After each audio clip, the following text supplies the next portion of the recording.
রাম রাবণের কথা আমরা সকলেই কম বেশি জানি, তবে মুখ্য চরিত্রগুলোর মধ্যে এমন কিছু চরিত্র আছে রামায়ণ যাদের ছাড়া অসম্ভব। তেমনই একজন মন্দোদরী, রাবণ দ্বারা যিনি বারবার উপেক্ষিত হয়েছেন।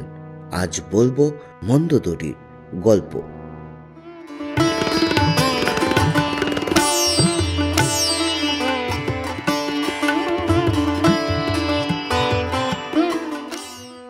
রাবণ চরিত্রটির বিশালতা নিয়ে নতুন করে কিছু বলার নেই, তবে কি জানেন তো, রাবণের যে নানা চারিত্রিক বৈশিষ্ট্য, তারপরেও কিন্তু মন্দোদরীর মতো পত্নীর যথাযোগ্য সম্মান তিনি রক্ষা করতেন।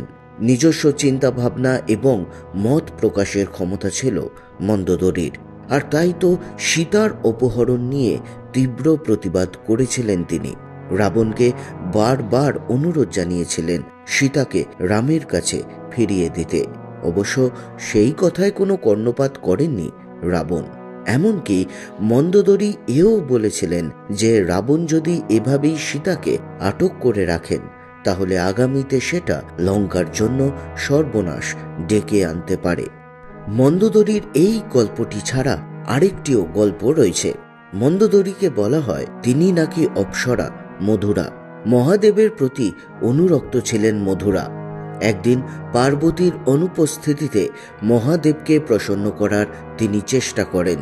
দেবী পার্বতী এসে দেখতে পান মধুরার অঙ্গে মহাদেবের ভস্য। মধুরাকে অভিশাপ দেন পার্বতী, কূপের অন্ধকারে ব্যাঙ হয়ে 12 বছর কাটাতে হবে মধুরাকে। 12 বছর যন্ত্রণা ভোগের পর মধুরা একদিন খুব কাঁদছিলেন। এমন সময় মায়াসুর এবং তার স্ত্রী সেখানে উপস্থিত হন। তাঁরাও মহাদেবের তপস্যা করেছিলেন সন্তানের আশায়। মায়াসুর নিজের কন্যা হিসেবে তাকে নিয়ে আসেন রাজপ্রাসাদে। নাম হয় মন্দোদরী। এখানেই মন্দোদরীকে দেখতে পান লঙ্কেশ রাবণ। বিবাহের অনুমতি চাইলে মায়াসুর তৎক্ষণাৎ প্রত্যাখ্যান করেন। তখন বলপূর্বক মন্দোদরীকে নিয়ে আসেন রাবণ। এবার প্রশ্ন হলো, সেই মন্দোদরীর কি হয়েছিল রাবণের মৃত্যুর পর? মতবাদ রয়েছে এরপর স্বয়ং রাম নাকি আশীর্বাদ করেছিলেন মন্দোদরীকে, বলেছিলেন বৈধব্যের জ্বালা তাকে সহ্য করতে হবে না। তাই মনে করা হয় মন্দোদরীর স্মৃতির সিঁদুর কখনোই মুছবে না। আর যে কারণেই প্রচলিত বিশ্বাস রাবণের চিতা কোনোদিন নেভে না। আবার অনেকে বলেন রাবণের মৃত্যুর পর তার ভাই বিভীষণকে বিবাহ করেছিলেন মন্দোদরী। বলা হয় মন্দোদরীর বিভীষণকে বিবাহ করার জন্য রাম নিজে এগিয়ে এসেছিলেন।